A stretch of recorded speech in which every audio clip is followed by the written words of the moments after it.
Bonjour. J'aimerais vous dire combien je suis heureux d'être présent parmi vous et d'avoir pu assister à la matinée qui a inauguré cet hommage à Étienne Tassin. Il m'incombe le bonheur et l'honneur de présider cette séance consacrée à phénoménologie et politique pour ouvrir donc l'après-midi. Je dois excuser Blondin Cissé qui n'a pas pu nous rejoindre, tel qu'indiqué néanmoins dans le programme pour des motifs d'avion et qui nous rejoindra demain mais qui ne pouvait pas être là aujourd'hui. Ce qui fait que la table ronde là sera donc composée de deux communications, deux contributions.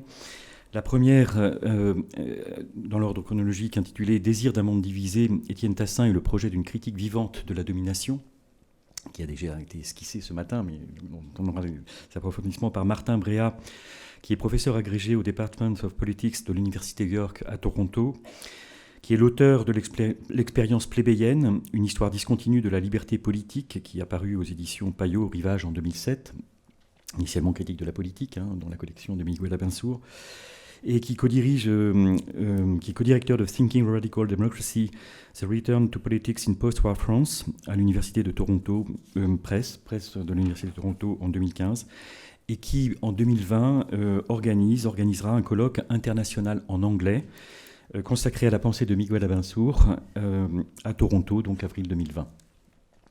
Puis nous écouterons Luc Goé sur la tradition réenchantée et la recherche d'un modèle démocratique africain. Il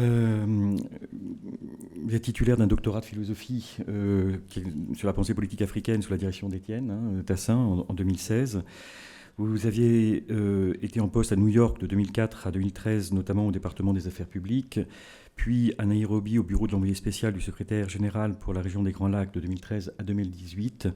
Et actuellement, donc, vous êtes conseiller politique principal à l'ONU, actuellement affecté à Bangui au sein de la mission onusienne pour la stabilisation de la République centrafricaine. Par ailleurs, et depuis 2013, vous dirigez le programme, vous êtes directeur de programme au Collège international de philosophie à Paris et vous préparez une introduction à la philosophie politique africaine, livre issu de la thèse de doctorat, donc soutenue avec Étienne Tassin. Il m'a été autorisé de dire quelques mots peut-être après, au titre de la possibilité d'avoir un tout petit peu, donc peut-être que je dirai un mot. Et puis nous aurons ensuite le temps de discussion et de débat avec la salle, avec vous. Voilà, je vous remercie et donc je vous donne la parole. Merci beaucoup Laurent. Merci aussi au comité organisateur. Je suis ravi d'être ici pour honorer notre ami Étienne. Dans une conversation à bâton rompu dans son chaleureux salon entouré de livres de la rue Montyon, Étienne Tassin et moi sommes rapidement mis d'accord sur ce qui nous poussait à travailler sur certains auteurs plutôt que sur d'autres. C'est la capacité de provoquer la pensée, d'abattre les idées reçues et de bousculer les imaginaires politiques qui nous incitaient à lire et à relire Arendt, Lefort, Abensour, Rancière, Castoriadis, etc.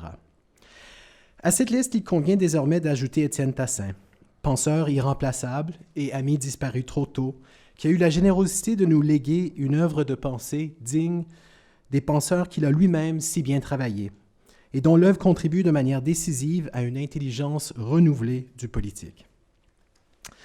Je voudrais explorer avec vous aujourd'hui cette œuvre de pensée afin d'esquisser sa contribution à une tradition théorique singulière.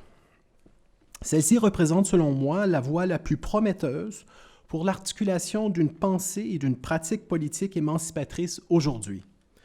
Je nomme cette tradition la critique vivante de la domination. D'autres diront peut-être qu'il s'agit plutôt de la Critical French Theory, pour faire écho à une journée d'études organisée ici même par Étienne Tassin en janvier 2017.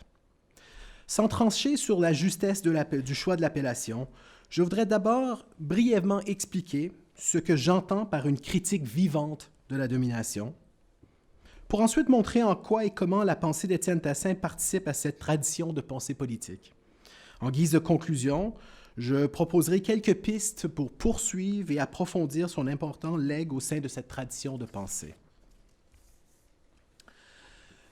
Suivant les précisions de Miguel Abensour dans un article qui a fait date, Philosophie politique critique et émancipation, donc un article qui date de 2003, La tâche qui incombe aux penseurs politiques soucieux de l'impératif d'émancipation est double.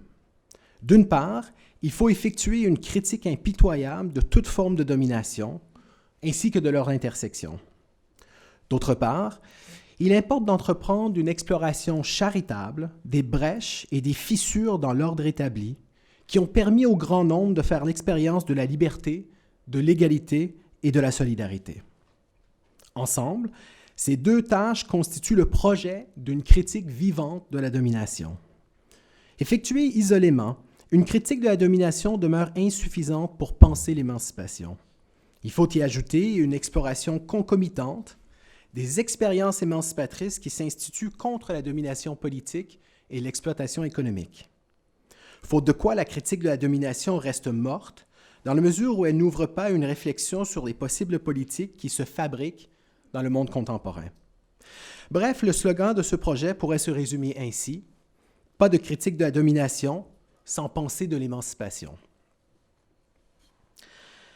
Dans Le Maléfice de la vie à plusieurs, ouvrage remarquable qui n'a pas reçu à sa parution en 2012 l'écho qu'il méritait, Étienne Tassin effectue une critique impitoyable des idées reçues qui colonisent notre imaginaire politique. Pour lui, ces idées reçues bloquent la possibilité d'articuler une juste compréhension de la condition politique humaine. Je voudrais expliciter ici une de ces critiques qui participe à cette véritable machine de guerre qu'il a conçue contre les lieux communs qui abrutissent l'imaginaire politique de droite comme de gauche aujourd'hui. Je discuterai de la critique de la dyade réussite-échec comme critère d'évaluation en politique. Et pour illustrer sa capacité à produire un sens nouveau, je montrerai comment cette critique transforme notre regard sur l'idée de la révolution. Et donc, je ferai écho aux propos lumineux tenus ce matin par ma collègue Pascale Devette et Julia Smola. Donc, prenant au sérieux une formule de Merleau-Ponty, Étienne Tassin développe l'idée d'un maléfice de la vie à plusieurs, qui tient à l'assomption du caractère tragique de la vie en commun et de l'action politique qui s'y déploie. Ce maléfice exprime d'abord le fait brut que l'agir ne se fait jamais isolément, mais plutôt au sein d'un tissu de relations humaines qui infléchissent le sens et la finalité de notre action par-delà nos intentions et nos objectifs. Le maléfice désigne également l'impossibilité de gouverner, dans la mesure où il ne peut y avoir de vérité dernière sur la visée de la puissance publique qui pourrait être l'apanage d'un individu ou d'un groupe. La fonction ordonnatrice qui revient au gouvernant, c'est-à-dire le partage des biens publics et l'allocation des rôles et des fonctions, suppose une connaissance du juste et une capacité de jugement qui n'est tout simplement pas accessible aux êtres humains. Le maléfice dévoile donc une double impossibilité, celle d'agir bien avec les autres et celle de départager le juste et l'injuste. C'est pourquoi la relation entre démocratie et la justice, écrit Étienne Tassin, est celle de la rencontre entre une impuissance et une impossibilité. Impuissance à surmonter les divisions qui traversent la société et impossibilité de rendre la justice. Alors, une telle lucidité pourrait conduire à une indifférence ou à un désengagement vis-à-vis des choses politiques.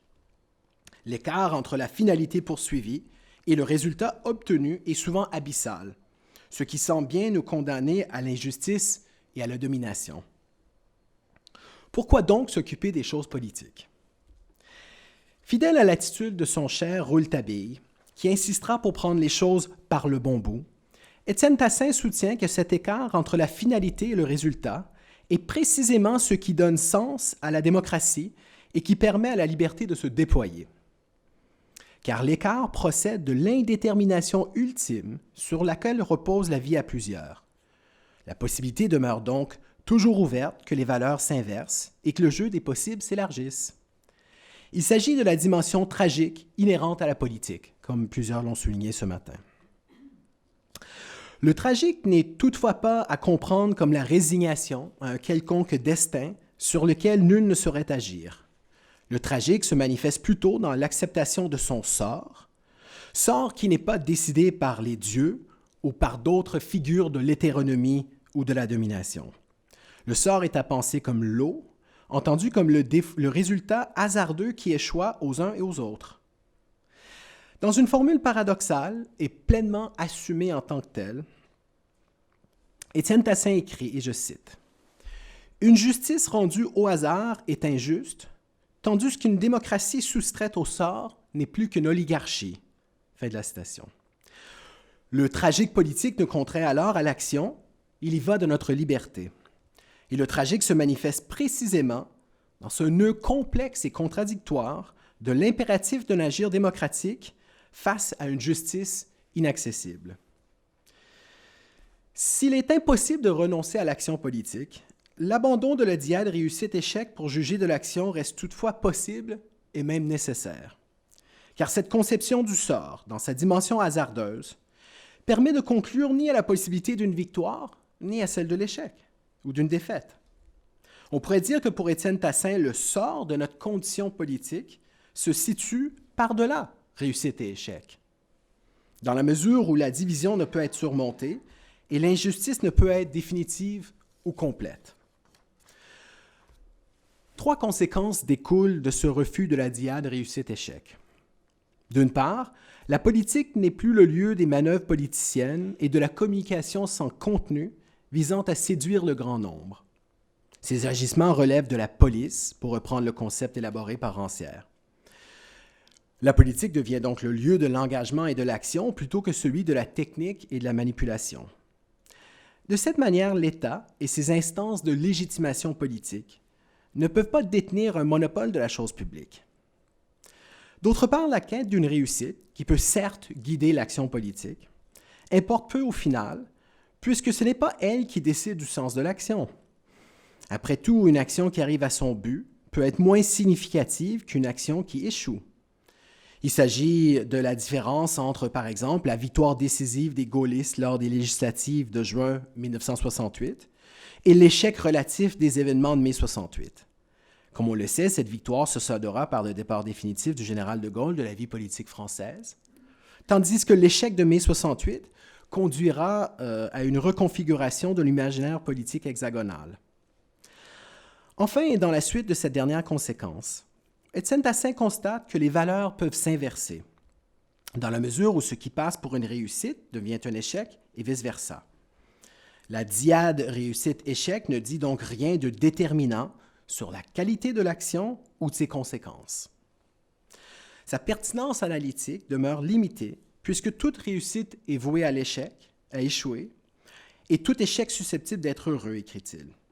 Voilà pourquoi une véritable intelligence des choses politiques nous oblige à nous défaire de cette dyade réussite-échec et de son emprise sur notre imaginaire politique. L'analyse que fait Étienne Tassin du phénomène révolutionnaire illustre particulièrement bien les effets libérateurs de ce rejet de la dyade réussite-échec. Une pensée de la révolution, par-delà victoire et défaite, implique un refus de tout jugement instrumental afin de chercher à comprendre ce qui gît dans l'agir révolutionnaire. Suivant Arendt, Tassin y voit le trésor perdu de l'action politique moderne. La Révolution hongroise de 1956 reste exemplaire de ce trésor et sera même le paradigme de la Révolution en tant que phénomène politique. Cette insurrection spontanée face au totalitarisme visait d'abord et avant tout la liberté. Elle n'était pas organisée par le haut ou téléguidée par des avant-gardes. Elle était plutôt le fruit de l'action concertée du nombre. Malgré le fait qu'elle ait été réprimée, la Révolution hongroise manifeste le lien entre la Révolution et la liberté dans toute sa complexité, puisque la liberté demeure le ressort et le but de l'action. Formulé autrement, et je cite Étienne, « Une révolution vise ce qui la rend possible, c'est-à-dire la liberté. Une interprétation compréhensive de la révolution débouche sur un paradoxe insoluble qui tient à la double tâche révolutionnaire. D'une part, la révolution cherche à fonder un espace politique de liberté, et d'autre part, elle vise à mettre en œuvre la faculté humaine de commencement. La révolution cherche donc la stabilité via la fondation et le changement à travers les commencements, ce qui la conduit dans une zone de haute tension politique, puisque, comme l'écrit Étienne, on ne peut commencer du durable qu'en faisant durer le commencement, c'est-à-dire en rendant impossible les nouveaux commencements. Le paradoxe révolutionnaire tient alors à la possibilité que la fondation de la liberté passe par une renonciation à la liberté. Dès lors, la révolution est condamnée à décevoir, dans la mesure où elle détruit précisément ce qui l'a fait naître. Une pensée de la révolution par-delà victoire et échec nous incite à comprendre l'importance de l'expérience vécue par ceux et celles qui font la révolution, les gens de peu et autres anonymes qui s'insurgent contre la domination. Le trésor perdu se loge dans cette épreuve de l'action politique à plusieurs. Son intensité et l'urgence de son appel à une liberté, à une égalité vivante, suffisent pour préserver la pertinence de la révolution en tant que phénomène politique qui se déploie par-delà réussite et échec. Cette critique de la domination, des idées reçues sur notre imaginaire politique, s'accompagne chez Étienne Tassin d'une exploration des fabriques du politique qui cherche à renouer avec l'émancipation ici et maintenant. Son article « Nuit debout, un manifeste », paru dans Les Temps modernes en 2017, est exemplaire de sa volonté d'articuler une critique vivante de la domination, c'est-à-dire une critique qui débouche sur une pensée des possibles politiques qui fissure l'ordre établi. Exemplaire, cet article l'est dans la mesure où il montre comment une lecture peu charitable, voire idéologique des événements, celle de Patrice Manillier, nous conduit à une impasse en propageant un préjugé propre à l'imaginaire politique de la gauche. En effet, la conclusion sur Nuit debout à laquelle arrive Manillier se lit comme un leitmotiv de la gauche radicale. Et je cite Manillier. « Nuit debout n'a pas réussi à construire un processus hégémonique de masse dans la durée. » Cette conclusion, on aurait pu l'entendre après la Commune de Paris, formulée autrement bien sûr. On aurait pu l'entendre après Budapest 56, après mai 68, et nous l'avons entendu après Occupy Wall Street, les printemps arabes, le printemps érable, etc., etc. Donc, sans entrer dans la critique pourtant nécessaire des concepts d'hégémonie, de masse ou de durée, on peut penser que la conclusion à laquelle arrive Manillier liquide un peu vite Nuit debout en faisant l'impasse sur la richesse de cette expérience de la liberté et de l'égalité dans la pluralité. L'analyse d'Étienne Tassin s'ouvre sur une déconstruction de l'alternative classique qui contraste une politique propositionnelle à une politique oppositionnelle. Pour lui, les exigences de l'émancipation obligent l'articulation d'un ni-ni, c'est-à-dire ni politique contractuelle, ni politique rebelle. Car les deux possibilités ne rendent pas compte de ce que les expériences émancipatrices peuvent générer en termes de nouvelles façons de faire la politique, sur un mode sauvage ou insurgent, pour citer Arthur Guichou dans son bel article sur Nuit debout. D'autant plus que l'expérience des gouvernements de gauche nous enseigne l'impossibilité d'instituer une politique contractuelle qui serait démocratique dans le contexte de la configuration policière moderne, composée du gouvernement représentatif, du système des partis et des grandes bureaucraties. Quant à une politique rebelle, tout pouvoir qui cherche à détruire cherchera ensuite à dominer, ce qui l'éloigne inévitablement de la visée émancipatrice. En écho aux propos de Marx sur la Commune de Paris, le grand gain politique escompté par Nuit debout reste son existence même. Le constat d'échec à lequel arrive Manillier est donc un non-sens qui ne fait que renouer avec, pour citer Étienne Tassin, une pensée de vieux, une pensée paléo-révolutionnaire, puisqu'elle repose sur des catégories forgées dans les combats d'une autre époque dont la révolution bolchevique a sonné le glas. Pour comprendre l'importance politique de Nuit debout, Étienne Tassin contraste deux logiques politiques antinomiques, celle des États et celle des peuples. Pour les premiers, ce qui compte, c'est la durée et l'institutionnalisation, alors que pour les seconds, il s'agit de porter le désordre né de la spontanéité des rapports politiques non étatiques, ainsi que l'extravagance des demandes qui dévoilent les limites de l'ordre établi. Le travail politique des peuples ne peut pas être assimilé à celui des gouvernements.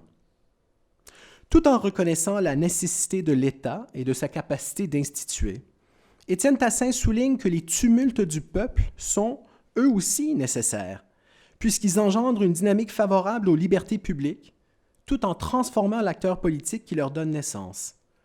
Et c'est précisément cette dernière idée qui fait la force de Nuit debout.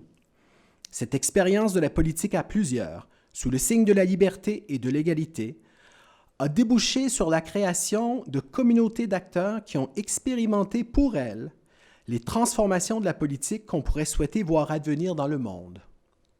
Ainsi faisant, les participantes ont incarné in situ des transformations politiques susceptibles de faire vivre autrement la politique. Grâce à son existence même, Nuit debout a permis l'éclosion de nouveaux liens sociaux et de nouvelles expériences de partage dans l'agir ensemble. Ces apprentissages politiques extraordinaires ressemblent à ce qui s'est passé dans d'autres expériences politiques récentes, telles le mouvement des places ou les révolutions arabes et érables. Ce qui rassemble cette constellation hétéroclite de moments politiques est le bouleversement qu'il provoque dans notre compréhension des choses politiques. Pour reprendre la proposition de Miguel Abansour, ces retours des choses politiques nous obligent à une conversion du regard. Étienne Tassin semble confirmer ce besoin de conversion du regard lorsqu'il souligne que Nuit debout reste un dépassement, en acte, des dualismes nés de la pensée marxiste et de la gauche des 2 derniers siècles. Dualisme comme celui de la verticalité contre l'horizontalité, les parleurs contre les faiseurs, les logiques spontanéistes contre les logiques substitutistes. De manière encore plus radicale, Étienne Tassin suggère que Nuit debout nous contraint peut-être à renoncer à la question qui domine et hante l'imaginaire politique de la gauche depuis au moins Lénine. Que faire? Cette question est celle des appareils, et lorsqu'un peuple se dote d'appareils, la domination risque de se substituer à l'émancipation, ce qui mettrait bien sûr un terme à la liberté, à l'égalité et à la pluralité. L'importance de Nuit debout ne peut donc pas s'évaluer à l'aune de l'échec de la constitution d'un processus hégémonique de masse dans la durée, pour reprendre l'appréciation de Manillier. Elle tient alors à la création d'une pratique politique de la liberté dans l'égalité qui nous contraint à élaborer une nouvelle intelligence politique de l'émancipation. L'œuvre d'Étienne Tassin contribue de manière décisive à cette conversion du regard exigée par le retour des choses politiques.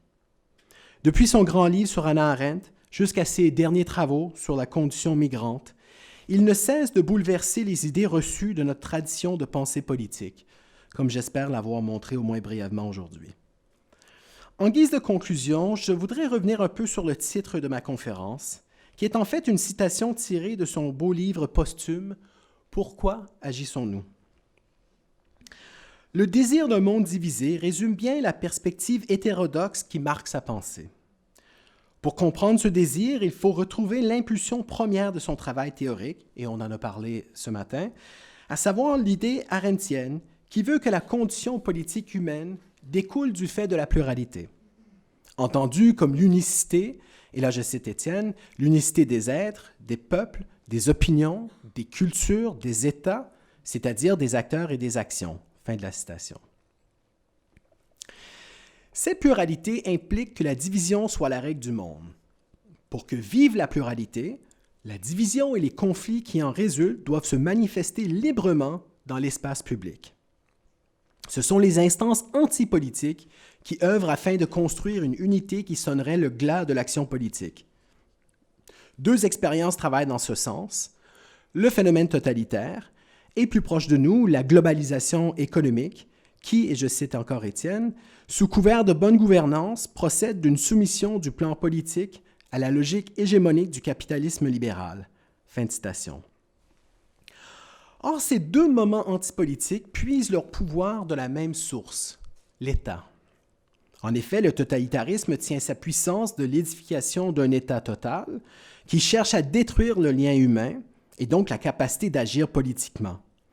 Tout comme la globalisation économique se fait avec le concours des États dans une visée antipolitique qui travaille à imposer un ordre du jour unique et inique face au désordre politique né de la pluralité humaine. À la suite de Machiavel et des penseurs contemporains qui nourrissent sa pensée, Lefort, Abansour, etc., Étienne Tassin conçoit le peuple comme l'unique rempart contre les forces antipolitiques du monde d'hier et d'aujourd'hui. Mais le peuple est lui-même pluriel et divisé, car il ne peut se constituer une fois pour toutes en tant qu'identité substantielle qui serait sans reste.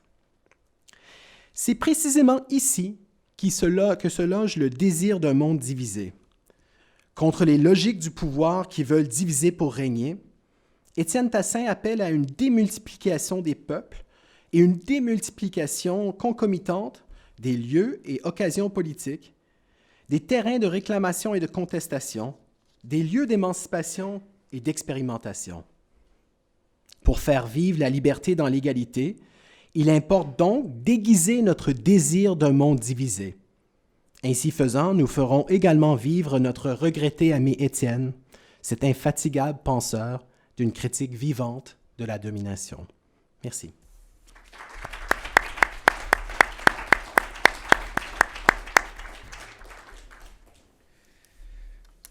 Alors, est-ce qu'on prend une question immédiatement ou s'il y a une demande de parole immédiate, on peut peut-être l'accueillir? Ou sinon, on réserve le débat postérieurement. Et donc, je vous passe la parole.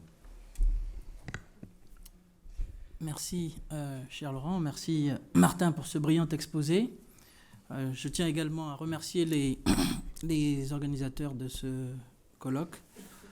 Je n'ai pas pu me rendre à l'enterrement à l'incinération d'Étienne et j'en avais été très, très affecté. Donc pour moi, c'est aujourd'hui un honneur, un bonheur d'être là parmi vous. Je voudrais partir de ce que Martin vient de dire en citant le dernier ouvrage d'Étienne sur le désir d'un monde divisé. En tant qu'Africain, en tant que conseiller politique aux Nations Unies, c'est une citation qui me titille.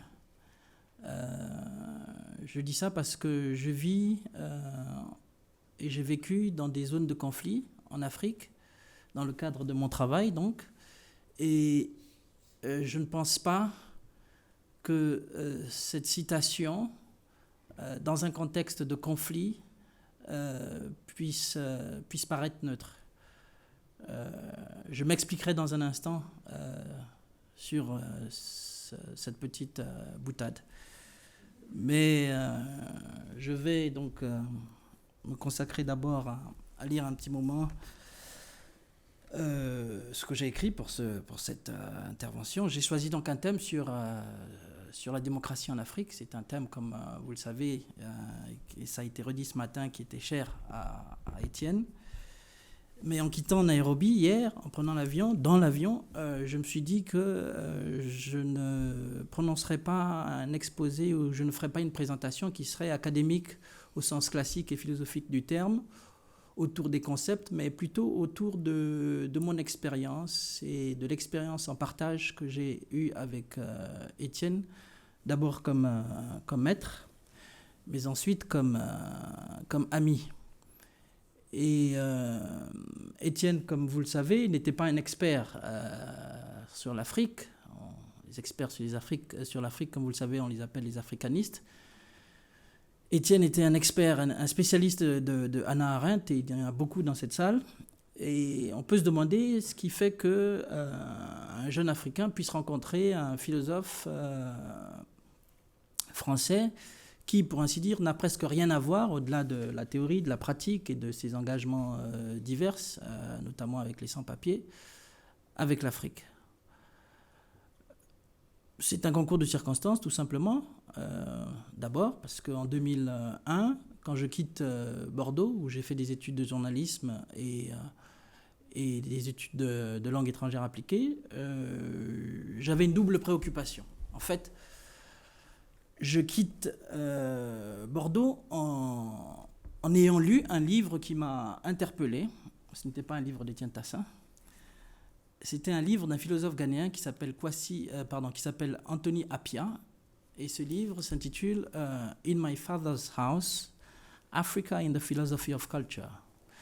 Dans ce texte, qui date de 1993, Anthony Appiah, qui est en fait anglo-ghanéen, mène une réflexion critique à la fois anthropologiques, philosophiques et politiques, d'abord sur la question noire, l'héritage de la question noire aux États-Unis, mais également sur les questions proprement politiques liées à l'Afrique, compte tenu de son double héritage.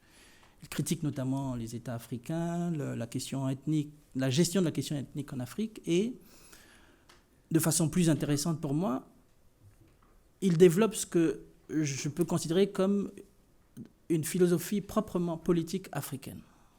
Alors, qu'est-ce que c'est qu'une philosophie proprement politique africaine? D'abord, le fait que ce soit écrit par un philosophe africain, ça me passionnait, parce que depuis plusieurs années déjà, je me demandais s'il existait une philosophie africaine, et si oui, quelle pouvait-elle être? Elle m'intéresse également parce que, au fond, s'il y a philosophie politique africaine, s'il y a philosophie politique d'une façon générale, c'est qu'il devrait y avoir une réflexion philosophique sur le politique qui devrait être universelle. Et donc je quitte Bordeaux, je le disais tout à l'heure, en 2001, avec en poche cet ouvrage et un diplôme de journalisme, et je me dis je vais poursuivre cette réflexion parce qu'à l'époque j'avais deux préoccupations fondamentales. La première, c'était la question noire en France, ou dit autrement, donc il y a plus de 19 ans, il y a plus de 18 ans, aujourd'hui on parle de diversité, mais quand j'étais étudiant on parlait d'autre chose. Et donc je voulais savoir un peu le problème de la représentation ou de la représentativité des minorités ethniques en France dans l'espace public. Et j'ai donc cherché, je crois sur Internet, quelle était la meilleure université qui pouvait m'accueillir pour mener une telle réflexion. C'est comme ça que j'ai trouvé Paris 7, et c'est à cette époque donc que s'ouvrait sous l'impulsion de Miguel Abansour, Étienne Tassin et quelques autres, on l'a dit ce matin. J'ai fait partie donc de la première promotion, si je me souviens, de ce qui était à l'époque la maîtrise de philosophie politique à Paris 7. Mais un autre projet m'intéressait, je le disais tout à l'heure, c'était la réflexion philosophique sur le politique en Afrique. Et pour moi, j'avais besoin d'outils philosophiques pour travailler cette recherche. Je me suis donc inscrit en philosophie à la Sorbonne. Étienne Tassin a été doublement généreux avec moi. D'abord, il m'a accepté dans son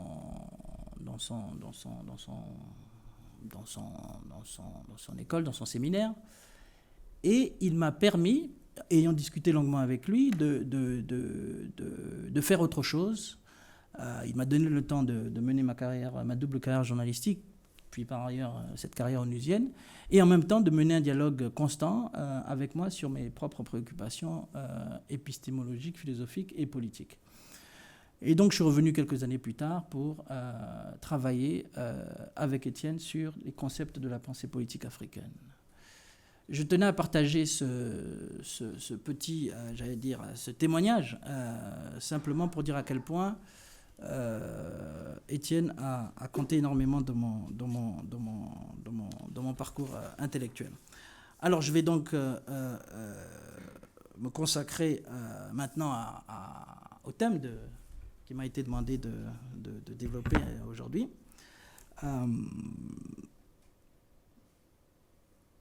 La question de la démocratie en Afrique. Tout à l'heure, je disais que pour quelqu'un qui vit en Afrique, qui travaille sur les questions de conflit, intellectuellement, il est intéressant de parler de promotion ou de désir de diviser. Dans les pays africains en conflit où les Nations Unies sont impliquées, nous promouvons évidemment l'inverse. Nous sommes dans la recherche de solutions pacifiques et nous sommes dans la recherche de consensus. J'ai participé à beaucoup de processus de dialogue et de médiation, mais ce que je trouve intéressant, c'est qu'il y a peu de réflexion sur la notion de consensus, je veux dire, par les Africains. Et il existe un philosophe qui s'appelle Kwasi Wirdou, qui a 87 ans aujourd'hui, et qui a donc mené une réflexion sur l'idée de démocratie consensuelle. Alors ça va à l'encontre de tout ce qu'on a entendu ce matin, ça va même à l'encontre des écrits d'Étienne, d'Arendt, de Rancière, etc. Mais qu'est-ce qu'il faut entendre? D'abord, quelle est la définition que donne ce philosophe ghanéen de la démocratie? Alors il a été formé à Oxford, Kwasi Wirdou, et en même temps, il a vécu longtemps, il a enseigné longtemps en Floride. Donc il a une représentation tout à fait, j'allais dire, américaine ou dédiée il a une définition de la démocratie qui se colle plus au modèle, j'allais dire, américain. Et pour lui, la démocratie, la définition qu'il donne de la démocratie est en fait une définition de la démocratie libérale. Je vais la citer. Il dit que la démocratie est un système politique dans lequel les pouvoirs exécutifs et législatifs sont assurés et exercés par des groupes seulement. Pas seulement les mêmes qui sont choisis périodiquement par le peuple au cours d'élections libres, à condition qu'il y ait un système judiciaire indépendant et une presse libre. Donc 3 éléments, les élections, la presse libre et le système judiciaire. On voit là que c'est une définition ouvertement centrée sur le modèle américain. Mais pour lui, la notion d'élection libre, perçue comme condition sine qua non de la démocratie, implique l'existence de partis politiques jouissant de chances égales pour concourir dans la conquête du pouvoir. Pour Kwasi Wirdou, ce modèle libéral ne peut être considéré comme constituant l'essence de la démocratie, qui serait, selon son étymologie reprise par les traditions de pensée occidentale, le pouvoir par le peuple. Or, selon lui, la démocratie libérale n'est pas représentative des choix de l'ensemble du peuple. En fait, ce que Wirdou reproche à ce modèle est le principe selon lequel c'est la majorité qui décide. Au nom de tous, y compris de la minorité, même quand celle-ci n'est pas d'accord avec les décisions prises par la majorité. Donc Kwasi Wirdou développe donc cette idée de démocratie consensuelle pour dire que dans les traditions africaines, la notion de consensus était forgée au terme de débats, de discussions, parfois très longs, qui prenaient en compte la position de la minorité ou des minorités. Alors il distingue 2 formes de consensus. Il distingue ce qu'il appelle un consensus relatif à des questions normatives et cognitives. Donc c'est un consensus qui requiert une certaine forme d'accord général, une sorte d'unanimité, et qui implique donc des considérations numériques. On vote, il y a une majorité, il y a une minorité, et c'est la majorité qui l'emporte. Le second type de consensus que Kwasi Wirdou développe ou distingue, c'est la notion de consensus décisionnel. Et c'est celui qu'il a à l'esprit lorsqu'il parle de démocratie par consensus. On obtient ce type de consensus, dit-il, lorsque toutes les personnes préoccupées par une question donnée décident que quelque chose doit ou ne doit pas être fait. On est dans l'action, évidemment. Si l'unanimité est spontanée, le consensus est parfait dans une certaine mesure. Mais précisément parce qu'il est spontané et parfait, ce consensus est inintéressant. Les formes d'unanimité les plus significatives et les plus importantes d'un point de vue social et moral sont celles qui émergent de situations où des différences prévalent initialement. Et ce qui est important pour le genre d'unanimité qui aboutit à un consensus qu'il appelle un consensus non banal, c'est la manière d'y aboutir et non pas son obtention à partir d'une valeur numérique. Cette manière en question, c'est le compromis. Et lorsqu'on assiste par exemple à des débats au sein de l'Union africaine ou d'autres organisations sous-régionales continentales, on constate que les chefs d'État peuvent parler pendant des heures, ou les ministres, cela dit, peuvent parler pendant des heures, et le communiqué final ne mettra jamais en valeur les dissensions, mais plutôt cherchera toujours à dire ce qui fait l'objet d'un consensus. Alors évidemment, pour un observateur occidental, il peut se dire, mais dis donc, ces Africains, ils n'aiment pas la brique. Oui et non, oui, parce que le temps, c'est l'argent, comme on dit aux États-Unis, mais non, parce que pour les Africains, ce qui compte, c'est non pas la division, ou la promotion de la division, mais c'est de la promotion du consensus, de la recherche en fait d'une solution de compromis qui ne frustrerait ou qui ne gênerait ou qui n'humilierait personne. Donc évidemment, d'un point de vue théorique, on peut comprendre que il s'agit là d'une activité ou d'une réflexion ou d'une tentative qui est toujours difficile à atteindre. Mais pour Kwasi Wirdou, ce qui est important, c'est le dialogue, c'est un certain nombre de valeurs. Donc le dialogue, la tolérance, l'échange et la démarche qui consiste à rechercher le consensus, y compris le respect de ce que pensent les minorités ou la minorité. Évidemment, il y a des philosophes, notamment un philosophe gabonais qui s'appelle Pierre Nzinzi, qui conteste une telle réflexion. C'est-à-dire que pour lui, il ne devrait pas y avoir de démocratie à l'africaine, il ne devrait pas y avoir de démocratie consensuelle, parce que selon lui, ce type de démocratie est toujours une façon de conserver le pouvoir par une certaine majorité, par un certain groupe, qu'il s'agisse des conseils des anciens, qu'il s'agisse des chefs d'État qui veulent se maintenir au pouvoir. Mais ce que je trouve intéressant dans la démarche de Wirdou, et je ne vais pas rentrer ici dans les détails, c'est cette tentative d'un philosophe africain de proposer un modèle de démocratie qui ne reposerait pas simplement sur l'héritage colonial. On voit aujourd'hui que de nombreux pays africains qui pourtant ont élaboré et voté des constitutions qui elles-mêmes étaient des constitutions souvent très proches des modèles soit français, soit britanniques, n'arrivent pas à sortir d'un certain nombre de contradictions. Je pense par exemple, vous l'avez certainement vu, au Bénin, où des élections législatives ont eu lieu sans la participation de l'opposition. Je pense également à des situations comme le Burundi, où un président se présente alors qu'en principe, il ne devait pas se représenter. Je pense aux situations telles qu'au Congo, où en fait, la question du troisième mandat, comme on l'appelle, s'est toujours posée précisément parce que soit la Constitution était floue, ou soit les chefs d'État en place, par des arguties et des entourloupes juridiques, tentent de se maintenir au pouvoir. Ce qui manque donc, c'est qu'en fait, il y ait une réflexion de fond qui soit menée par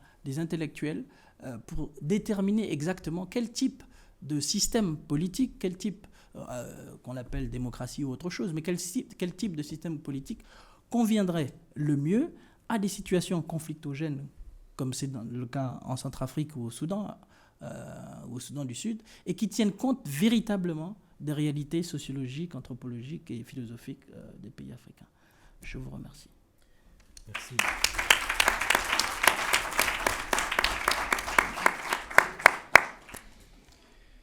Merci infiniment de la double évocation, avec ces préambules qui étaient très, très présents aussi dans les premiers mots quand était évoqué le salon entouré de livres chaleureux d'Étienne dans les conversations. Si vous m'autorisez, donc, comme il m'a été proposé de le faire, de dire un mot, j'ai été très sensible ce matin à l'évocation du travail de philosophie et au paysage qui a été offert déjà de la pensée d'Étienne et articulé avec la cohérence qui était soulignée avec la vie de l'acteur politique. Et j'aurais aimé peut-être dire 3 mots très brefs sur l'homme, sur le penseur et sur, si vous m'autorisez aussi le mot, le maître. L'autorité et la générosité du maître qui était, je pense, Étienne. Et comme c'est une figure peut-être en voie de disparition, j'aimerais peut-être le signaler ou le souligner. Je voudrais évoquer la sensibilité de l'homme, la hauteur du penseur et la générosité donc du maître.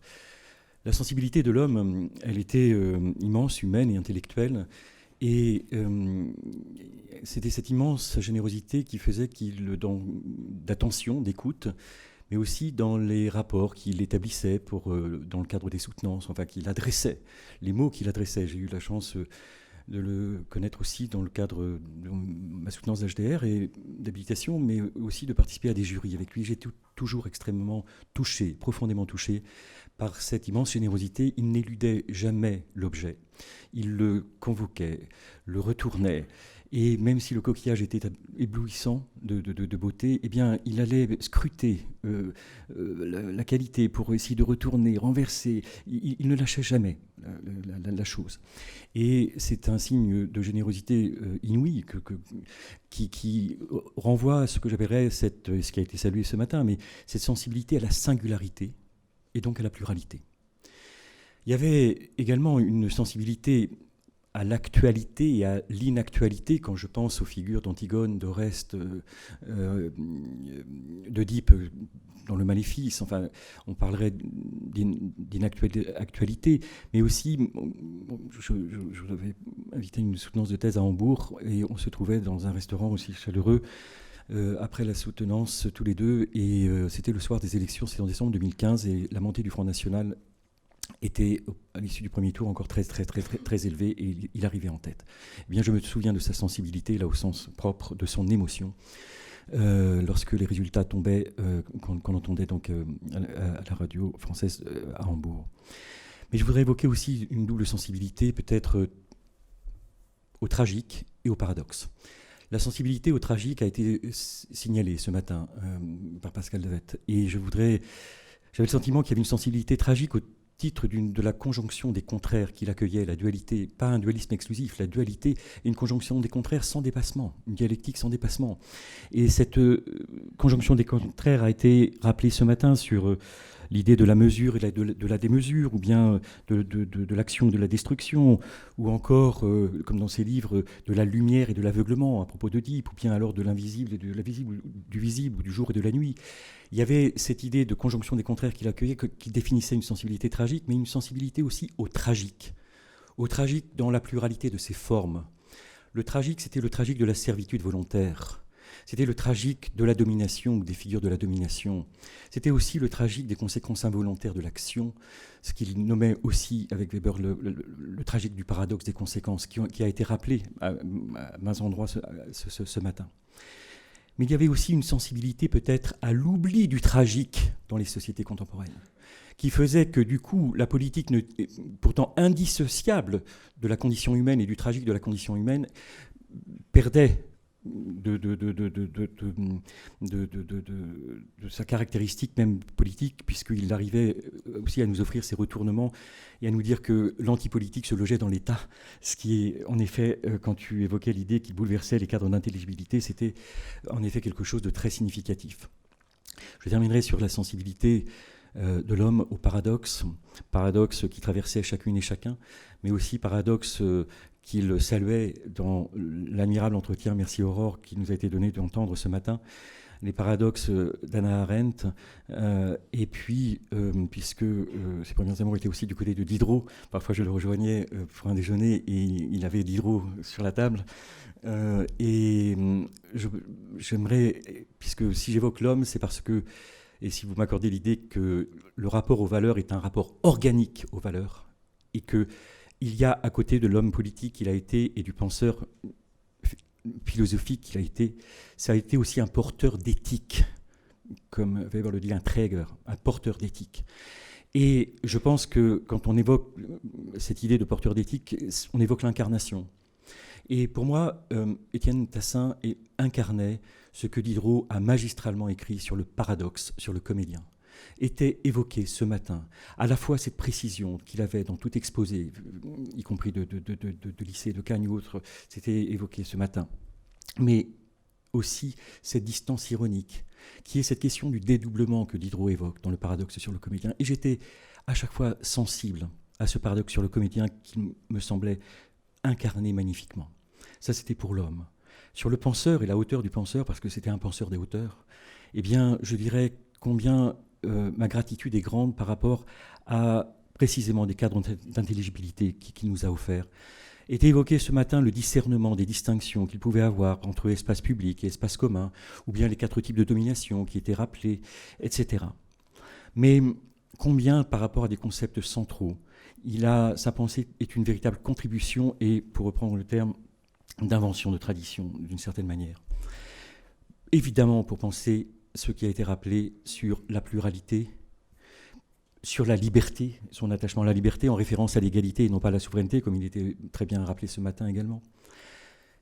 La pluralité et la responsabilité. Et je pense combien les mots de Joël Roman ce matin me rejoignaient le très beau livre de Jérôme Truc que Étienne avait préfacé sur assumer la pluralité pour mieux penser la responsabilité politique.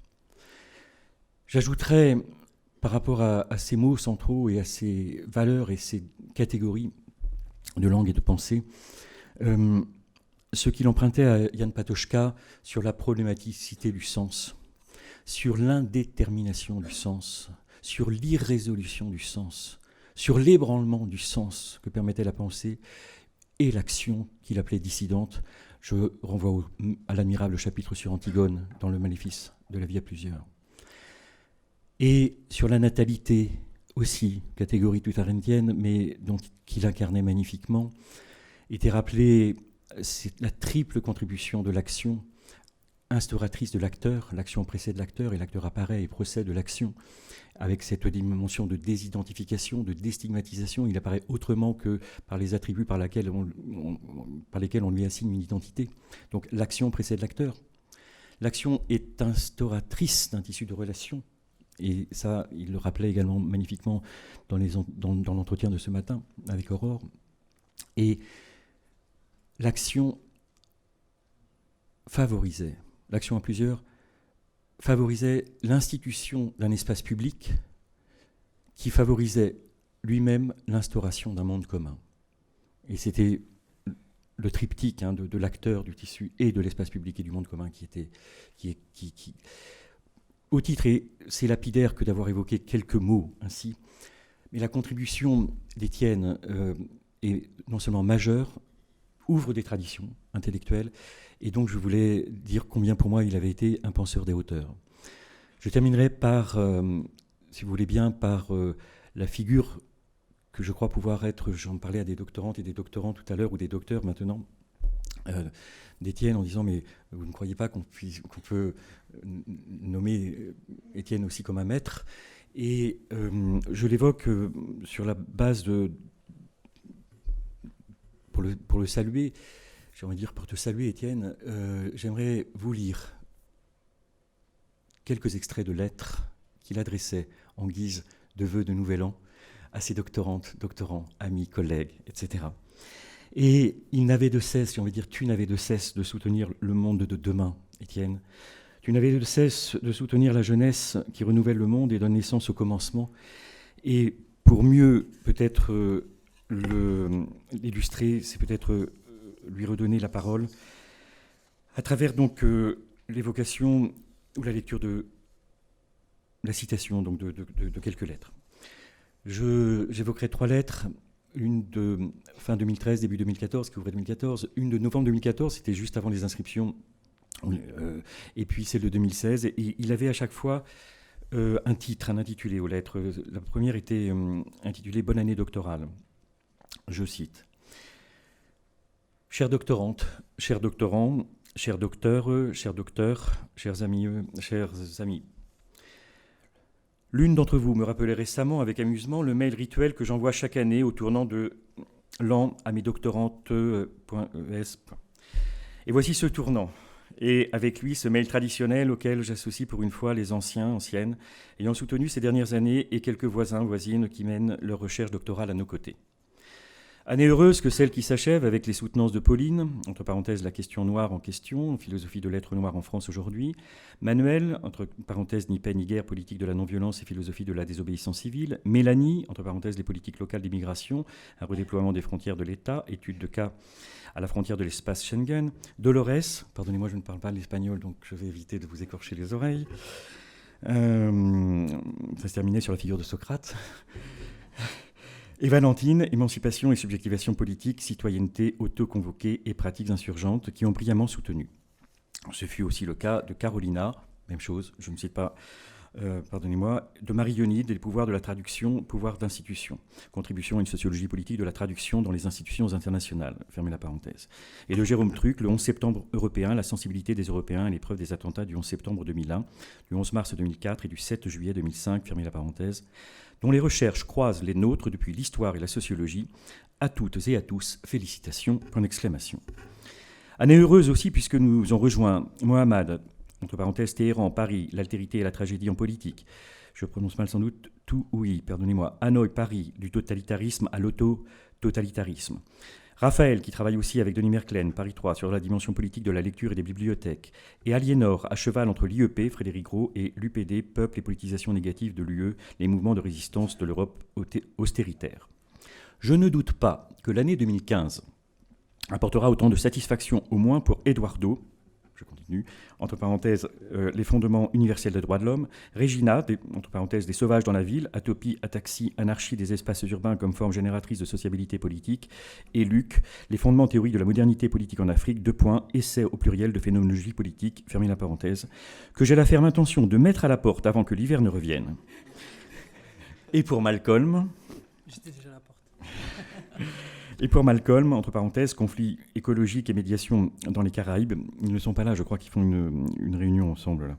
Étude comparative des conflits pour la protection de l'environnement en Martinique, Porto Rico et Haïti, fermez la parenthèse, et Anders, entre parenthèses, la politique de point, l'hétérochronie des paris, l'hétérotopie des sensibles, fermez la parenthèse, qui eux ont manifesté la ferme intention de la prendre d'eux-mêmes, donc la porte, dès l'automne. Diego, lui, soutiendra en mars à Bogota une belle relecture de l'action politique chez Marx au regard des critiques d'Arendt et de Merleau-Ponty. Confronté à la démesure, Pascal continue ses allers-retours entre Camus et Arendt, mais aussi entre Ottawa et Paris, et Paolo entre Marx et Arendt, mais aussi Campinas et Paris. Pour notre plus grand bonheur, ils seront encore parisiens pour quelques mois. Je suggère à Mohamed de se mettre en contact avec Pascal et à Paolo de lire la thèse de Diego. Alice est toujours perdue aux confins de la culture en quête des limites de l'utopie. Entre parenthèses, à quand le retour sur Terre ? Point d'interrogation, fermez la parenthèse.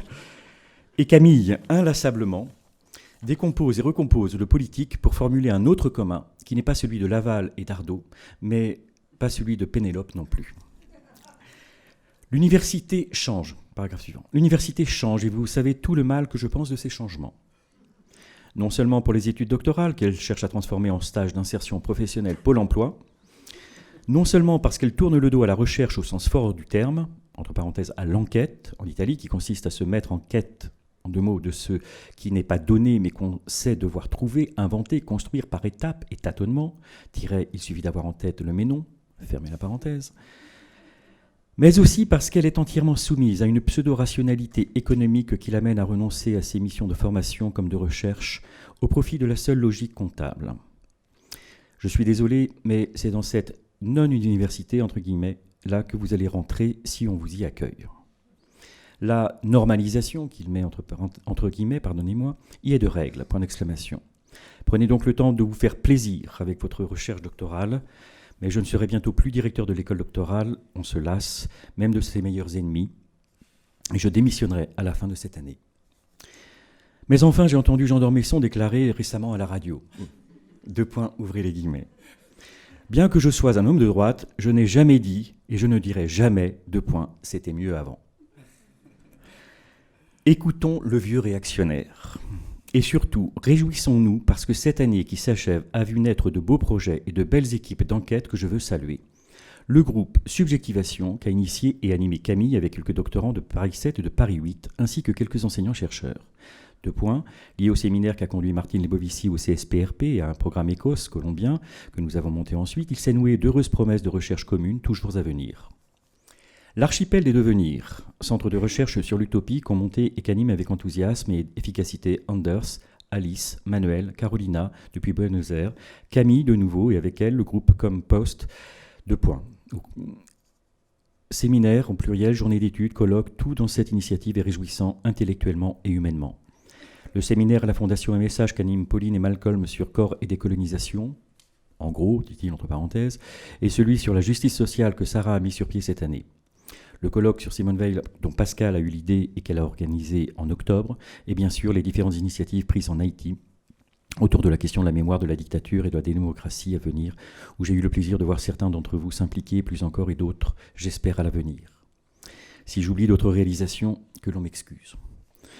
Par ces initiatives, vous créez, nous créons ensemble, des lieux de pensée, de doute et d'enquête, qui sont comme une autre université dans l'université. Une université libre, comme on dit en Belgique ou en Allemagne, pas au sens français, entre parenthèses, où l'amitié est le gage de la science et l'inquiétude partagée le seul et vrai lien d'une communauté de chercheurs, sans dogme, mais aussi sans les illusoires et contre-productives contraintes d'efficacité, de productivité, de rentabilité, de marché et de, sottise au pluriel, de la normalisation forcenée. Là où il y a du plaisir, là, il y a de la vérité.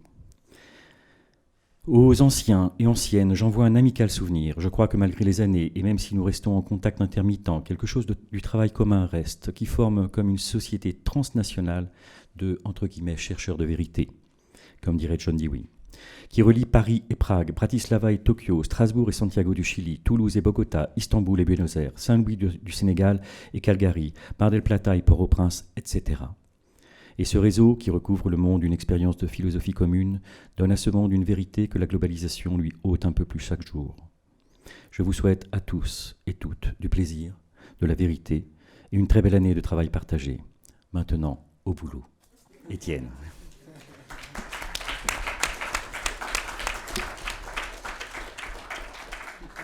Et si vous voulez encore, il y en a une autre un peu plus brève. C'est juste en novembre. Ou sinon, c'est sur... Là, c'est pour rappeler qu'il faut s'inscrire. Chère doctorante, chers doctorants, je vous souhaite une excellente année de... Donc, on est en novembre, hein, c'est 3 jours avant les inscriptions, avant l'échéance, la clôture. Une semaine. Je vous souhaite une excellente année de recherche et d'écriture, de découverte et de partage, d'expérimentation et d'échange. Nous allons enfin saluer cette année le départ de quelques vieux et vieilles doctorantes, du moins j'y compte, et de quelques plus jeunes. J'espère que les uns comme les autres ont eu autant de plaisir à travailler en nos compagnies que nous en avons eu de les côtoyer et d'apprendre avec elles et eux. Mais soutenir n'est pas partir. C'est commencer autre chose, qui à la fois poursuit et à la fois innove, et nous comptons bien continuer ces aventures de concert une fois les lauriers posés sur ces nobles fronts. Anders ouvrira le feu par une soutenance le 14 janvier, au cours de laquelle Rancière renaîtra entièrement, à lui-même encore inconnu. Suivi de Luc, le 22 février, qui restitue le mouvement par lequel s'est constituée la philosophie politique africaine contemporaine, et d'Eduardo dans la même semaine, qui règle enfin définitivement la question des fondements universels des droits de l'homme. C'est pas rien tout ça. Avant l'été, nous devrions voir soutenir Alice, grand maître, maîtresse, sculpture qui révélera la politique utopique de Banks et réinvente l'utopie elle-même. Malcolm qui dressera le portrait d'une politique écologique dans les Antilles dans l'horizon d'un monde commun. Et Regina qui sera enfin venue à bout des atopies, ataxies et autres anarchies d'espace sauvage induites par les migrations européennes contemporaines. Il y a celles et ceux qui soutiennent et il y a celles et ceux qui arrivent. 2 points. Nous accueillons cette année Jackie, qui travaille en co-tutelle avec Louvain sur Patochka et Arendt, essentiellement sur la question de l'histoire. Giuseppe, qui va travailler en co-tutelle avec Barcelone sur la théorie critique aujourd'hui et singulièrement sur les écrits de Miguel Amansour. Et Baptiste, qui doit cependant confirmer la chose, qui travaille en co-tutelle avec Yaoundé sur les droits des femmes et les politiques d'émancipation. Au milieu du gué, continue d'avancer les pieds dans l'eau. 2 points. Pascal, en quête d'humanisme pluriel chez Arendt, Weil et Camus. Mohamed, à la poursuite de l'autre dans la politique tragique selon Castoriadis. Je prononce mal sans doute tout, oui, élaborant le concept d'auto-totalitarisme à propos du Vietnam contemporain, et Raphaël, enquêtant sur les bibliothèques et la lecture comme support d'émancipation. Enfin, les pièces rapportées ne sont pas les moins appréciées. 2 points. Camille, qui travaille en partenariat avec nous depuis Paris 8, devrait soutenir aussi avant l'été et proposer rien de moins qu'une, entre guillemets, recomposition du politique que nous attendons avec impatience, au carrefour des pratiques artistiques et politiques. Aliénor, qui entre en 2e année en codirection avec Sciences Po, poursuit ses recherches sur les formes démocratiques contestées de l'UE à la recherche du peuple européen. Et nous accueillons à nos côtés Lina, qui commence une recherche avec Louvain-la-Neuve sur les Caraïbes et l'esclavage. Quelle disparité, dira-t-on ? Oui, bien sûr. Et en même temps, chacun sait que ce qui, derrière la diversité des objets de recherche et des méthodes et problématiques philosophiques mobilisées, fait consonner ces travaux et compose entre eux un même monde, c'est un souci partagé de pensée critique, d'attention aux résistances et aux innovations, d'invention de possibles, une même passion pour les concepts et pour les événements, un même désir de comprendre qui est déjà désir de liberté et d'égalité. J'espère que le séminaire des doctorants sera l'occasion de communiquer ces passions et les doutes qui ne manquent pas de les accompagner et d'inventer ensemble des chemins audacieux de pensée. Pour l'heure, je dois vous rappeler à toutes et à tous qui entrez en 4e année ou plus qu'il vous faut de toute urgence procéder à votre réinscription avant le 27 novembre, dernier délai, et qu'il vous faut pour cela, compte tenu des nouvelles dispositions de l'école doctorale, un accord de son directeur qui vous est donné au vu de l'avancement de vos travaux et avec une lettre de votre directeur de thèse. Nous avons donc quelques jours pour finaliser cela, je compte sur vous. Bon courage avec enthousiasme et joie, détermination et conviction et confiance. Merleau-Ponty écrivait à propos de Socrate, si ma mémoire ne me trahit pas, dit-il entre parenthèses, 2 points ouvrez les guillemets, on ne va pas à la vérité seul, ou ce n'est pas à la vérité qu'on va. Fermez les guillemets. Amicalement, Étienne.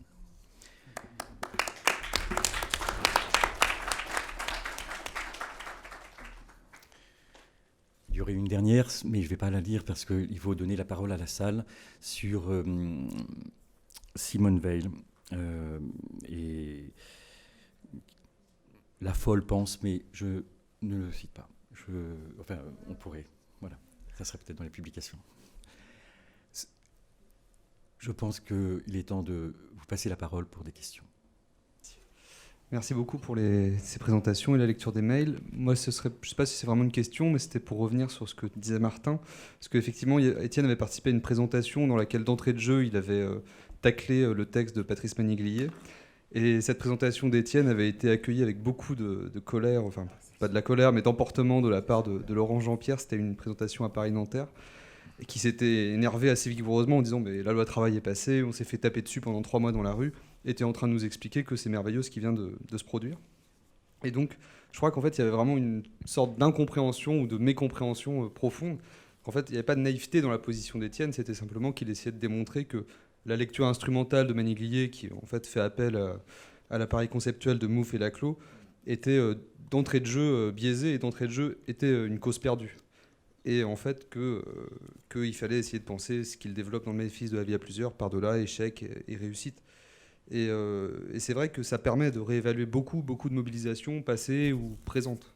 Je pense par exemple à ce qui s'est passé en Espagne au 15e, qu'on analyse souvent comme le point d'émergence de ce qui a donné Podemos après, mais en fait, c'est beaucoup plus complexe que ça, et c'est une multitude de commencements qui se sont produits sur ces places à ce moment-là, et qu'on gagnerait à réévaluer sous cette... tout à l'heure, tu parlais de changement, de prise de hauteur, et je pense que c'est ça qui est en jeu. C'est un changement d'échelle, un changement de focale sur les choses politiques.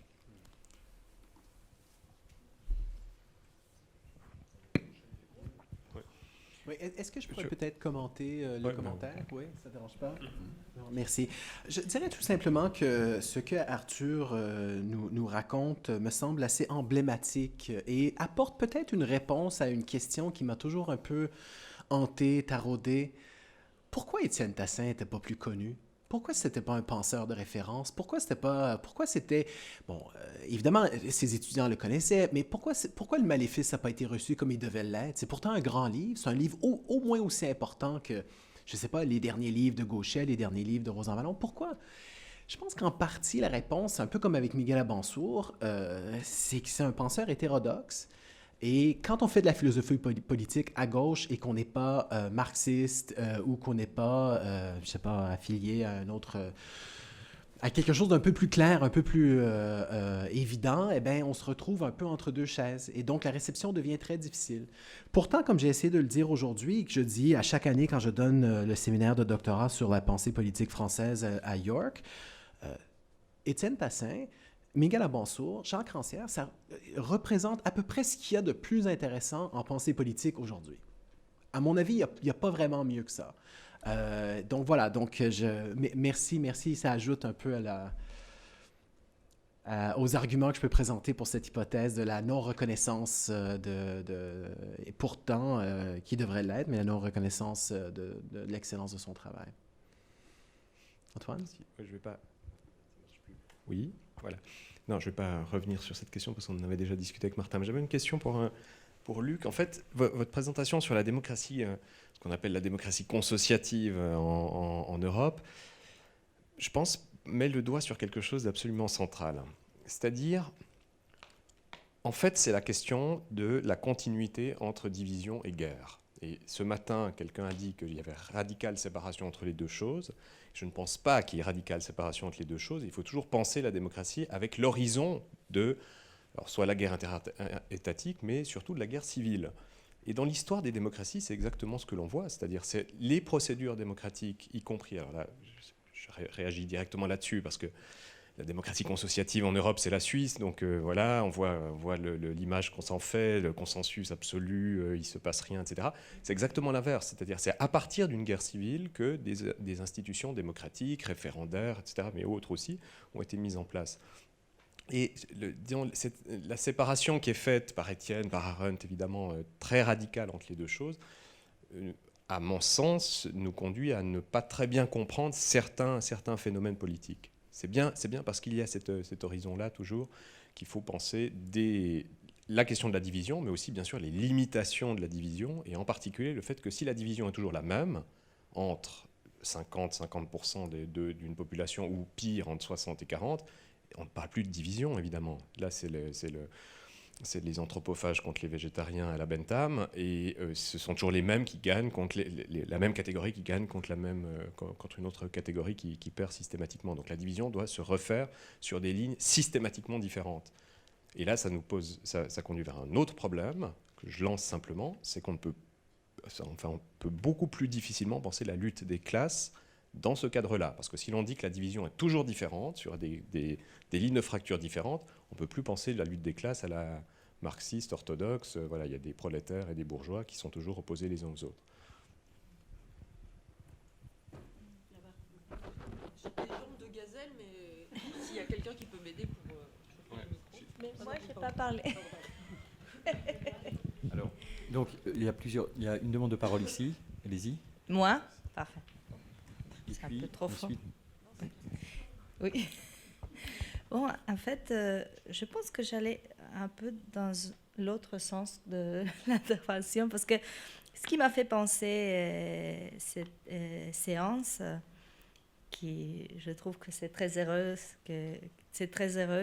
qu'on vous a mis ensemble, c'est que la pensée d'Étienne nous invitait à penser en même temps cette idée d'une politique qui invite le conflit, la division, mais aussi où on est obligé de penser comment agir ensemble. Pas seulement vivre ensemble, mais agir ensemble. Donc, aussi, les conflits et les consensus en même temps. Parce que ce qui a été très, très bien mis par l'intervention de Martin, et c'est évidemment que dans cette critique de la domination, voilà, il fallait penser plutôt le conflit, mais est-ce qu'il n'y a pas aussi une pensée du consensus de l'institution, de vivre, de ce qui est institué à travers la politique et dans la pensée d'Étienne? Ça, c'est un peu ma question. Est-ce que, oui, on sait qu'il était très déçu par les institutions de l'État-nation, mais pour moi, c'est dans ces cadres institutionnels-là, précis, et pas anti-étatiques pour tout. J'ai révisé pas mal d'entretiens, surtout une qui était à la radio, où il disait « Moi, je suis pour l'État, mais pas pour l'État-nation ». Donc, c'était cette façon de... Oui, où il parlait très, très clairement contre. Et je pense qu'il ne faut pas faire une équivalence. C'est ça, de l'institution et de l'État-nation. Oui, peut-être que je peux ajouter un mot.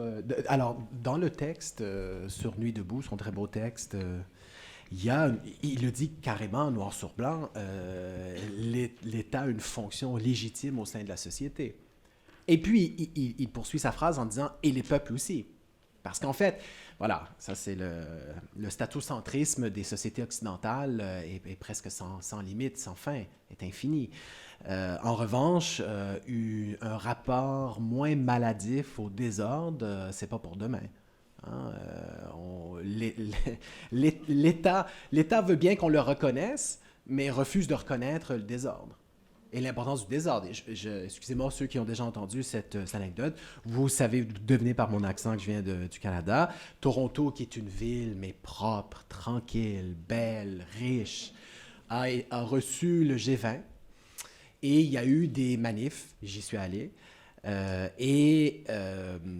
donc des gens qui luttaient contre la globalisation, et des manifs très bon enfant, tout ça, mais encadrés par un service policier, mais hallucinant, avec des vélos utilisés comme des armes.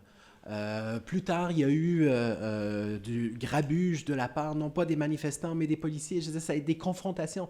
Même à Toronto, dans la ville la plus pacifique, il y a un refus du désordre démocratique, si on veut. Et donc, voilà, il y a reconnaissance de l'État, oui, chez lui, mais il ne faut pas oublier non plus reconnaissance de la capacité de déranger de la part du peuple, de grand nombre. Merci beaucoup. Donc, oui, donc merci pour vos deux présentations. La remarque et deux questions s'adressent surtout à Luc. Donc, je poserai deux questions comme ça, comme boutade, mais en fait, de quelle Afrique parles-tu ? Et de quel Africain parles-tu? Évidemment, je sais très bien de quoi tu parles. Et en fait, derrière ça, il y a l'idée, il y a le fantasme qu'on caresse encore ici en France d'une Afrique qui serait très lointaine. Et d'une rupture en fait, finalement, qui est assez dérangeante. Parce qu'en fait, on occulte finalement les présences des Afriques qui sont déjà ici, qu'il s'agisse des présences maghrébines, des présences d'Afrique subsaharienne, ou encore des présences ultramarines ici même en France. Et bien sûr, on peut penser à l'amputation impériale de la place d'Haïti dans l'histoire de la France. Donc, plaçant ceci, j'aimerais finalement t'inviter à revenir à ta question initiale que tu nous as fait part en sortant de Bordeaux, en disant, voilà, je me demande, mais comment penser la place de ces minorités ethniques en France? Et du coup, est-ce que finalement, les théoriciens et philosophes que tu as cités, qui s'appuient plutôt sur le monde anglophone, est-ce qu'ils permettraient aussi de penser cette forme de démocratie depuis ces Afriques et depuis ces Afriques en France? Et deuxième question, ça serait plutôt celle de la que tu laissais deviner en fait dans ta présentation, mais c'est la question de la violence, et de la violence peut-être préexistante à la possibilité même de la subjectivation politique. Violence armée, violence économique, violence de l'exclusion symbolique imaginaire d'une communauté nationale. Et en fait, c'est vrai que dans la pensée d'Étienne, il y a quelque chose qui m'a beaucoup séduit, c'est sa compréhension de l'action et précisément la dimension de désidentification dans la subjectivation politique. Ça m'a beaucoup séduit, et en même temps, je suis aussi tiraillé dans l'autre sens, où finalement, on voit très bien, on le voit encore, qu'il y a ceux qui apparaissent dans l'espace public, et qui pourtant, il y a comme des identités qui littéralement leur collent à la peau. Comme si, bon voilà, malgré ces actions et cette subjectivation, il y a quand même une tentative de ramener... Donc du coup... Et l'inverse, c'est qu'en retour, face à cette assignation identitaire, malgré les actions politiques innovatives, il y a en retour des réactions qui se disent, la politique, finalement, c'est juste une question de défense d'identité, de défendre mon identité, qu'elle soit ultramarine, maghrébine ou alors africaine. Donc, si on pense à la démocratie, et en prenant en compte sérieusement la constitution coloniale et esclavagiste, finalement, de la modernité, mais aussi de la France, est-ce que malgré tout, finalement, on peut trouver une portée dans cette conception tassinienne de la cosmopolitique ou de l'action, qu'on soit en Afrique, ou dans les Afriques, mais qu'on soit en Afrique continentale ou qu'on soit en Europe? C'est-à-dire que finalement, est-ce que malgré tout, même si on peut pas avoir une théorie qui comprend tout, est-ce qu'il n'y a pas quelque chose que cette conception de l'agir permet qui n'est pas nécessairement dans le consensus, mais qui n'est pas non plus dans la violence, mais permet de montrer, ou permet de faire sentir, de dépasser ces clivages, consensus, désordre, qu'on soit en Europe, qu'on soit en Afrique. Voilà. Je te remercie, Malcolm, pour la question. Et il y a eu une référence tout à l'heure qui a été faite par un collègue sur la continuité entre la division et la guerre, et ce que tu poses comme question se rapproche. Donc je vais peut-être la prendre ensemble. Ce qui m'a beaucoup inspiré dans la pensée d'Étienne, tout comme celle de Rancière et de Lefort, c'est l'idée de la violence comme inhérente à l'agir politique. Nous sommes absolument d'accord avec ça. Mais en même temps, je parlais de mon double parcours, donc de journaliste et de conseiller aux Nations Unies. Donc je suis un homme de terrain. Or, j'ai été à un moment donné de mon parcours traversé par cette tension permanente entre la beauté du discours philosophique, si j'ose dire, et la réalité du terrain. Qu'est-ce que je veux dire par là? C'est qu'on ne pense pas à la démocratie ou la violence politique de la même façon dans un contexte, j'allais dire, de très longue tradition de violence symbolique, comme c'est le cas en Occident. De la même façon, on ne la pense pas de la même façon en Afrique. Quand je parle d'Afrique, Je parle évidemment de l'Afrique dans sa diversité. Je parle de différents pays qui ont traversé, je parlais de conférences nationales, qui ont traversé dans les années 90 leur printemps africain, bien avant ce qu'on a connu après, dans les années 2000 avec les printemps arabes. Donc ces Afriques-là, par exemple le Bénin, la République démocratique du Congo, le Gabon, mon propre pays, ont connu des conférences nationales qui ont été, selon les cas, très violentes. Le Rwanda a connu, pas une conférence nationale, mais a connu une guerre qui a conduit à un génocide. Et la démocratie que nous avons aujourd'hui au Rwanda est d'une certaine façon le résultat d'un conflit. On ne peut pas parler véritablement de démocratie. C'est un type de démocratie tenue.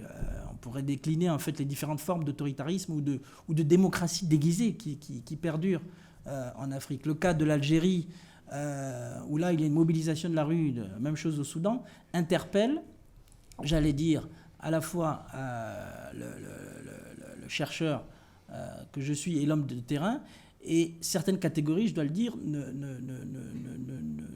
permettent pas de comprendre ce qui se passe. Alors c'est pour ça, le travail de réflexion que mène, je parlais tout à l'heure de Kwasi Urdu, me semble intéressant parce qu'il y a une emprise directe avec le contexte qui est le nôtre. Quand il dit que la division, dans un contexte comme le nôtre, le consensus vaut mieux que la division, ça me parle parce que j'ai vu des négociations politiques où on a imposé, quand je dis en général c'est la communauté internationale, par des moyens coercitifs variés, notamment l'usage de sanctions, on a imposé un résultat sous l'apparence d'un choix démocratique, mais en réalité qui était lui-même le premier pas vers la division, les tensions à venir. Donc ce que je veux dire, c'est qu'en fait, il y a toute une réflexion à mener, et j'encourage à chaque fois que je vais dans les universités africaines, il y a toute une réflexion à mener de la part des Africains du continent sur comment penser la démocratie dans des contextes conflictogènes comme les nôtres. Je veux dire, on ne pense pas de la même façon, j'ai dit tout à l'heure, la division, lorsqu'on a connu la guerre, le génocide, et lorsque les manifestations sont violemment réprimées, le contexte en lui-même est très important. Oui, et donc évidemment, l'Afrique dont je parlais tout à l'heure, évidemment, c'est des Afriques variées. Voilà, c'est tout simplement. Enfin bon, je ne voulais pas ennuyer le public avec d'autres détails. Merci. Merci beaucoup. Alors, on a peut-être encore le temps d'une ou deux questions. Alors, il y a 2 demandes de parole.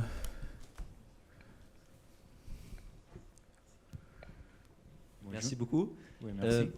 J'aimerais juste un peu, dans le même sens, prolonger cet échange entre la pensée d'Étienne Tassin et peut-être aussi la mondialité, et la mondialité aussi des différentes traditions politiques.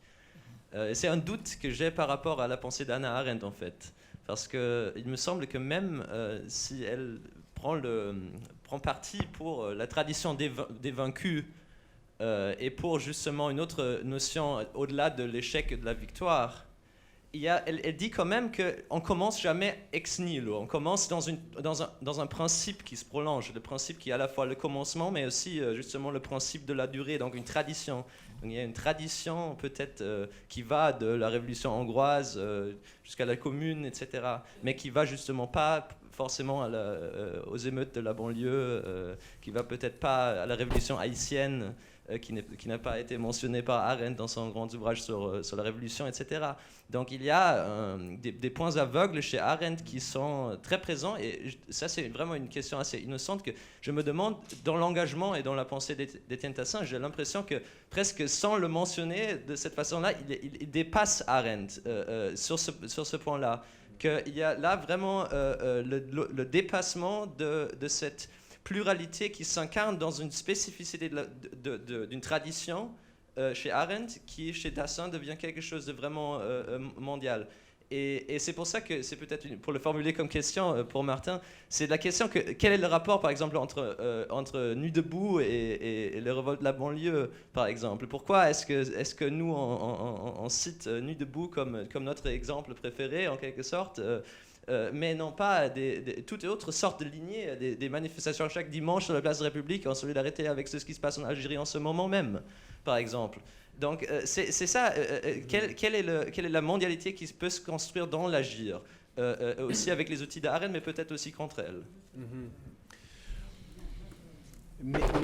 Merci, c'est une très belle question. Peut-être deux choses. Alors d'abord, je suis d'accord, je pense qu'en effet, il y a chez Étienne Tassin plus que ce qu'on peut retrouver chez Hannah Arendt, Dieu merci. Hein? Donc Étienne Tassin s'est jamais seulement cantonné à l'histoire des idées, mais en fait a essayé de penser le politique au-delà de ses auteurs de référence. Donc oui, absolument. Et l'autre truc, c'est que je dirais, alors sans être un spécialiste, sans avoir vraiment étudié la question, alors sur la révolte des banlieues et tout ça, je pense que dans le fond, le critère qu'on doit se poser pour déterminer c'est une expérience d'émancipation. Le critère, c'est de se poser la question, est-ce qu'il y a eu tentative d'auto-législation, si on veut, ou de tentative d'auto-institution, hein, on va dire comme ça dans les termes de Castoriadis. Dans le cas de Nuit debout, ça me semble assez évident. Dans le cas de Occupy Wall Street, ça me semble assez évident. Dans le cas des révoltes de banlieue, je ne sais pas. Je ne le sais pas. Il faudrait voir s'il y a sans doute des sociologues qui ont travaillé sur cette question. Mais est-ce qu'il y a eu véritablement tentative de moment de désubjectivation politique? Donc, tentative de se donner un nom, de se donner une filiation, de se donner une loi, L majuscule, etc., etc. Ben, je pense que c'est ça le critère. Alors, comment on fait pour les rassembler? Il faut voir si le critère a été rencontré. Et si ça n'a pas été rencontré, on est dans autre chose qu'une expérience d'émancipation. Point la ligne. Alors, donc, il y avait une demande de parole. Oui. C'est très vite, en fait.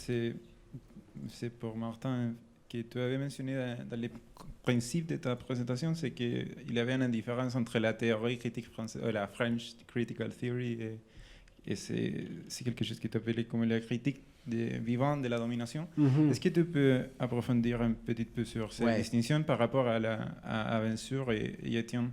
Mm-hmm. Et je profite aussi le micro pour passer la publicité qu'on va faire la deuxième version des colloques de la théorie critique, c'est mercredi à Paris 7, Amphi et Turin. La deuxième version de les premières colloques que tu as mentionné aussi, de théorie critique, ça va passer ce mercredi. Mercredi 22, prochain, mercredi de la semaine 22, prochaine. Ouais. Ça, c'est une question. Et la deuxième question, c'est sur le rôle de l'échec. En fait. C'est parce que chaque fois qu'on parle d'aller penser au-delà de l'échec et de la réussite, et ça me fait beaucoup de sens, mais en même temps, je pense qu'il y a peut-être une manière méprise un peu cachée des effets de l'échec et les réussites dans la configuration de l'agir ensemble ou de la vie ensemble. Je comprends que ce n'est pas vraiment un méprise, mais si on reprend un peu la distinction arendtienne entre les moi qui pensent et les moi qui agissent, je pense que c'est plus facile de faire une époque à suspension de l'échec et de la réussite dans le rôle de la théorie que dans la pratique, dans la praxis politique même, par rapport à les effets, pas par rapport à l'échec même. Il y a un effet de l'échec. Donc si ça ne se pose pas, on peut la question sur la relation entre les penseurs et ceux qui agissent. Et ouais, c'est un peu ça. C'est ce qu'il n'y a pas en demande ou une exigence un peu stratégique à penser là, entre l'articulation entre la théorie et la pratique. Ouais. Merci. Je ne sais pas si je vais pouvoir répondre à la deuxième question. Je ne suis pas certain d'avoir compris. On peut peut-être s'en reparler. Quant à la première question, alors, moi, j'ai proposé ce terme de critique vivante de la domination. D'abord, l'expression ne vient pas de moi, elle vient de Max Bletchman. C'est une expression qui se retrouve dans la 4e de couverture de l'édition anglaise de Miguel Abansour, La démocratie contre l'État, publiée chez Polity Press. Et en fait, la raison pour laquelle je la propose, c'est que je considère que la tradition de pensée politique que j'enseigne et que j'apprécie est une tradition qui, en fait, essaie de tenir les deux bouts ou les deux côtés de la médaille. Donc, d'une part, une critique de la domination et d'autre part, une pensée de l'émancipation, telle que Miguel Abansour l'avait énoncé. Mais Miguel Abansour, quand il le fait dans son article, toute la première partie de l'article, c'est une critique de la théorie critique. C'est-à-dire, c'est une reconnaissance que dans la théorie critique, il manque cet autre aspect qui est l'articulation au paradigme qu'il nomme le paradigme politique. Et donc, ce qui mérite sens par rapport à la French Critical Theory, c'est à la fois le rappel de l'école de Francfort, qui marche pour Abansour, peut-être un peu moins pour Étienne Tassin. Et ce que j'aime de cette critique vivante de la domination, de cette expression, c'est qu'on peut y ajouter des gens comme Arendt, Lefort, Castoriadis, qui ont tous à la fois critiqué la domination et essayé de réinvestir positivement le politique en analysant des expériences politiques réelles.